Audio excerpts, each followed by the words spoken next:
Hey y'all, hey, it's me, Coco Jelly, and today is December the 30th.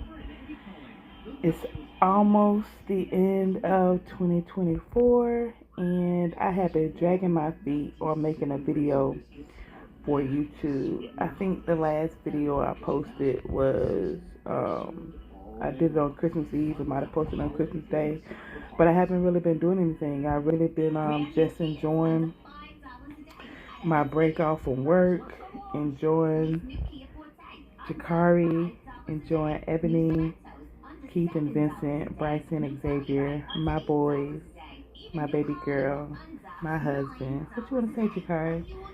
And I'm still working on my to-do list or what I want to do. I haven't even attempted to organize that bookshelf yet, or the book cage that I have of the, what is it? Well, it's a little station where I have all my boys' books and stuff where they can grab a book and read, or do some extra worksheets in math and science and things like that. But right now, I'm watching episodes of Equalizer. I love Queen Latifah, so anything she does, I'm gonna love it. And then I like the Equalizer movies with Denzel Washington, so naturally I would watch Equalizer on TV. But I just been chilling, relaxing.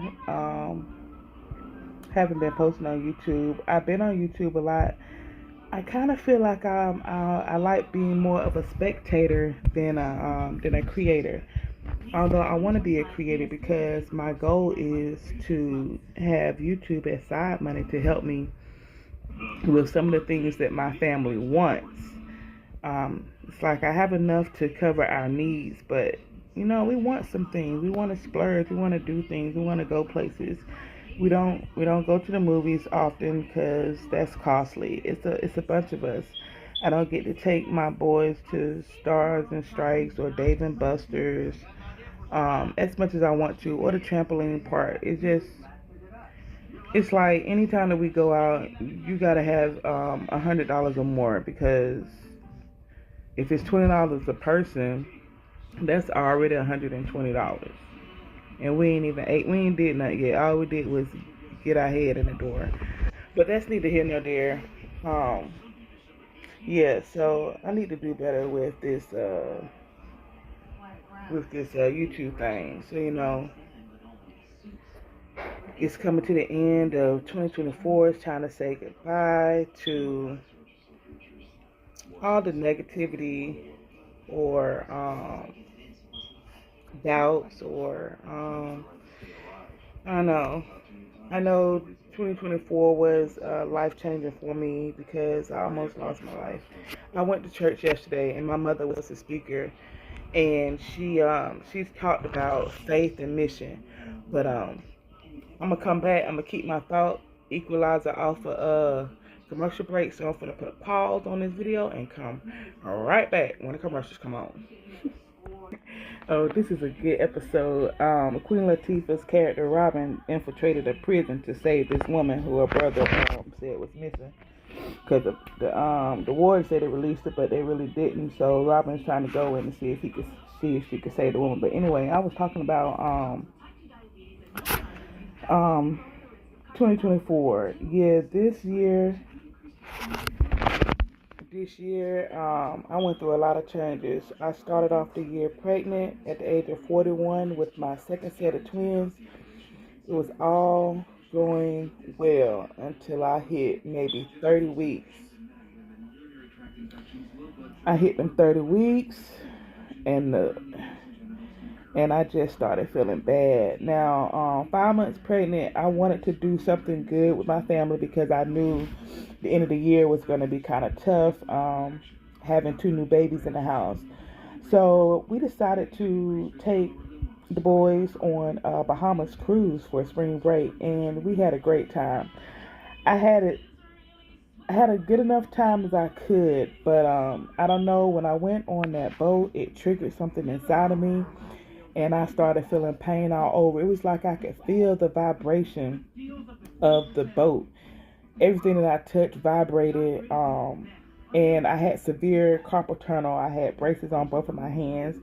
I could I couldn't even hold my cell phone anymore because it felt like it was burning in my hand. I couldn't hold a plate. It I had to have my husband hold my plate while we made our food. But I did find I did find relief holding a very cold soda can. So we had brought some Pepsis or whatever on board, and we put them in the refrigerator in our cabin. And I got thirsty one night, and I, got one of the sodas out of the refrigerator. And when I held it, I was like, "Ooh, this feels nice! Oh my goodness!" I didn't even drink the soda because how good that can felt in my hands. So I started doing that to relieve some of the pain that I was having in my hands. I would keep a soda can in the refrigerator to make sure it's really cold. And also, what helped was when I would hold my hands under running warm water.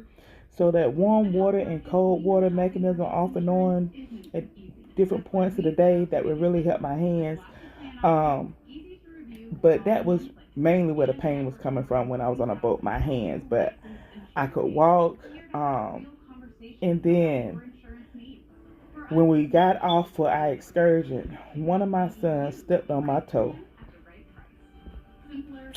And he stepped on it good. I mean, he stepped on it so good that my big toenail lifted and I had to take it off. But I didn't take it off until we came back home. I knew my toenail was lifted. It was bleeding profusely. So when we got off the boat, got to the Bahamas, I just got some tissue and tried to clean the blood off of the side of my foot. And I just left my toenail be. But now I'm limping. My hands hurt. But the pain in my toenail did, go away a little bit. I was able, it wasn't that bad once the initial shock of my toenail, and I cleaned it up, and I let it, I guess, naturally heal a little bit on its own, because when I actually took the nail off my big toe, it didn't hurt. But I started feeling a lot of fatigue once we came back from the cruise. But I really did have a good time. I had we went on an excursion to the Bahamas. And we went on like a mini submarine where we got on this boat and we went down to the bottom of the boat, and it had glass windows so we could see under the water the fish and everything. And then we took a tour of the Bahamas to learn the history about different locations. And then the second excursion we went to was a private beach, Moon Cay Beach. Oh, that was beautiful. The water was crystal clear blue. The sand was nice and white. Me and my husband just sitting on the chair, just chilling. I'm showing my little baby belly. I had me a nice little bathing suit. If I could find the pictures, I will put them at the end of this video so you can see how the Bahamas really treated us. And I really had a good time. I was just in a lot of pain. But I want to redo so that I can have a better experience. But I enjoy walking around the boat with my boys, taking pictures, going to the shows. I did karaoke. Oh, it was wonderful. Commercial break over. I gotta watch this. Alright, the episode is going off, so I'm back. What was I talking about? The Bahamas. I had a good time. Hit 30 weeks. So after I came back from the Bahamas, I took my toenail off my big toe. Then I started experiencing a lot of swelling, a lot of fluid. Come to find out, I had developed edema. My feet were so big, I couldn't fit any shoes but slides. I had to buy some size 13 slides, and that's what I was wearing. Can't wear any sneakers anymore. And then I had some blood work done, and it showed that I had developed a severe case of anemia, so I started needing iron infusions.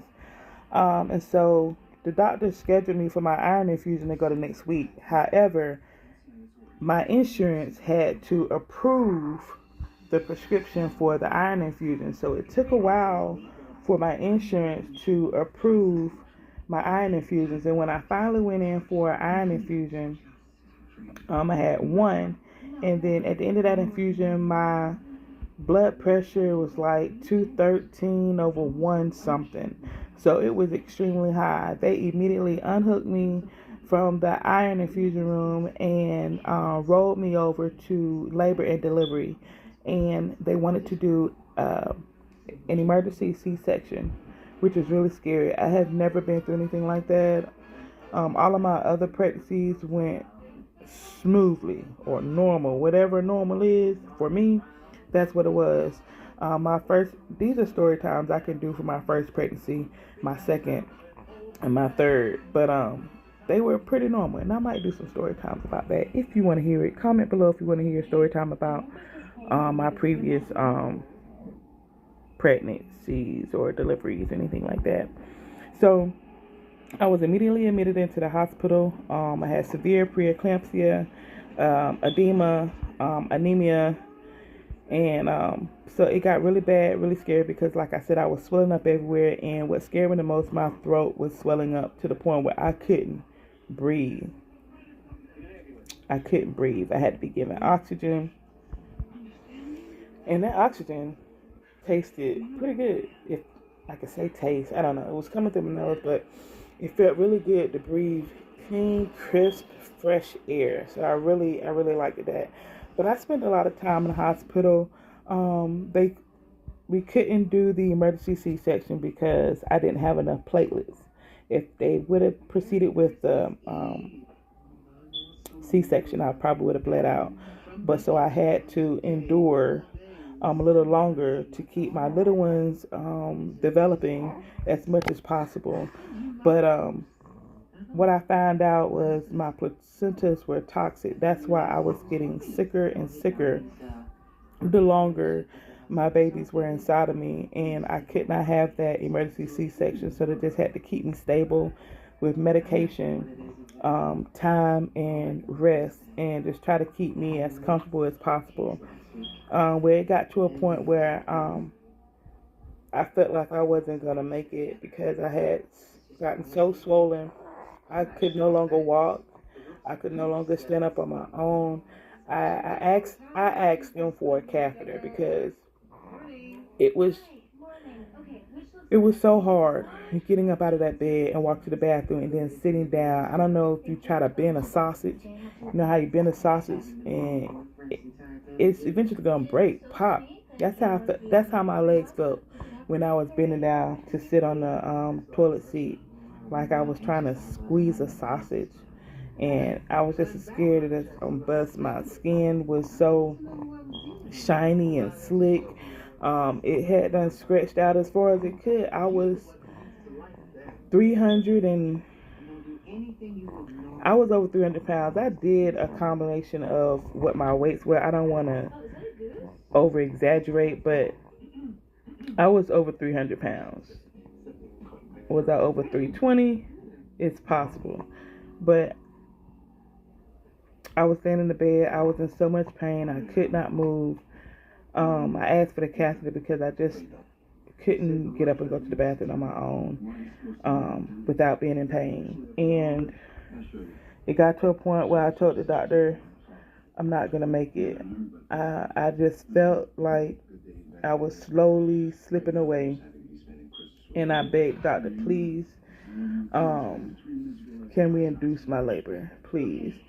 And so at 35 weeks, like I said, I went in. When I went into the hospital, I think I was 31 weeks. So at 35 weeks,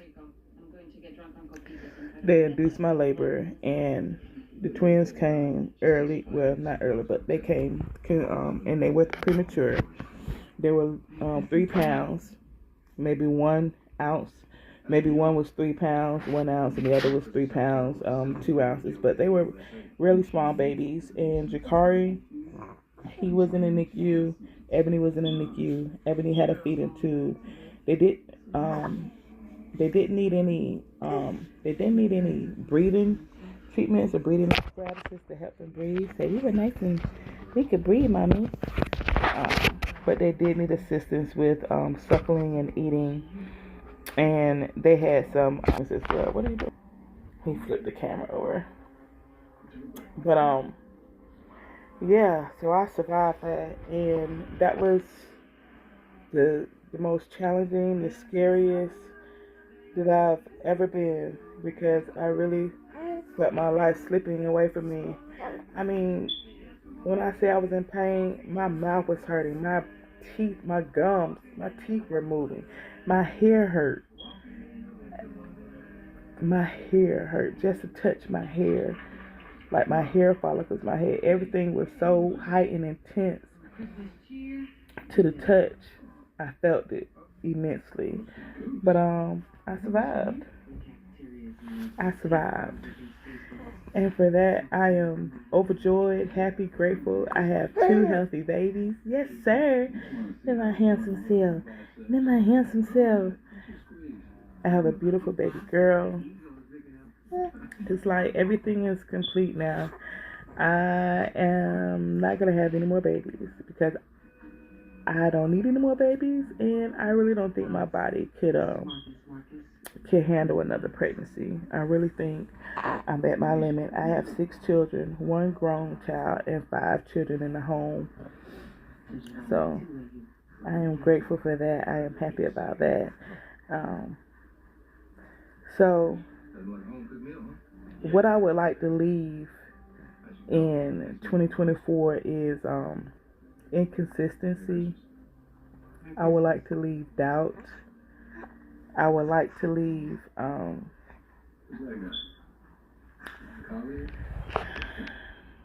don't know. Most of all, what I'm gonna leave is doubt and not speaking up when I need to speak up or saying what's on my mind. I want to leave those traits behind in 2024. Yes, I'm going to leave inconsistency in 2024. There's so many things that I said I wanted to do that I need to do. Now that I have my hands, it's a no-brainer. I need to get it done. Whatever I want to do, I just need to create a plan and get it done. Easy as that. Also, oh yeah, I took the Gates test. I took the Gates test and I got a professional passing score. I'm so happy. That's another goal reach, heading to the big goal of being a certified special education teacher. And so I have hit a stumbling block with my school. I have to pay off some financial aid before I can restart my classes. However, in the meantime, I still can work on my 100 observation hours of going into other special education classrooms and observing the teacher and writing a brief synopsis of what I've observed and what I've learned and what I could do in my classroom. So I'm going to be working on that. So what I'm looking forward to in 2025 is continuing my professional education. Also have 3 students that are preparing to graduate out of my class, so I want to make sure they have everything ready for their transition. For my children, I want to be better at helping them with their homework on a daily basis. Sometimes I don't help them with their homework. My mother helps them, so I want to be more hands-on with their homework, make sure they're getting it done on time. Also staying abreast on my son Bryson. He said he want to play baseball, so we'll see if he like that. He did football for the first time, so this will be baseball that he's trying. I'm really looking forward to 2025. I'm a brand new person. It's like I've been reborn. I have so many opportunities coming my way. I just got to get ready.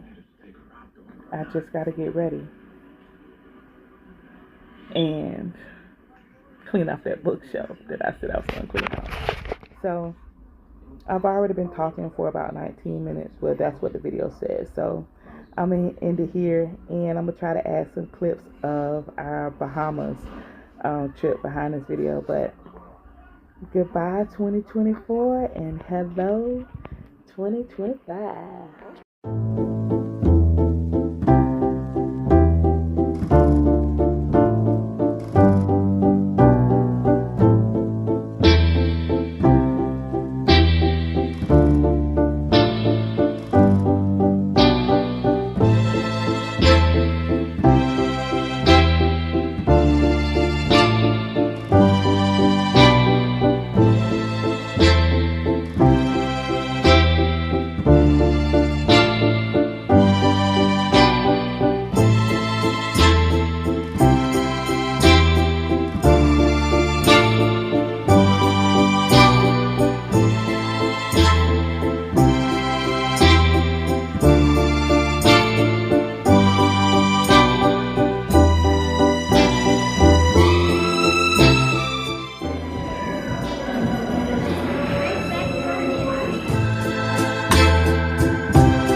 girl.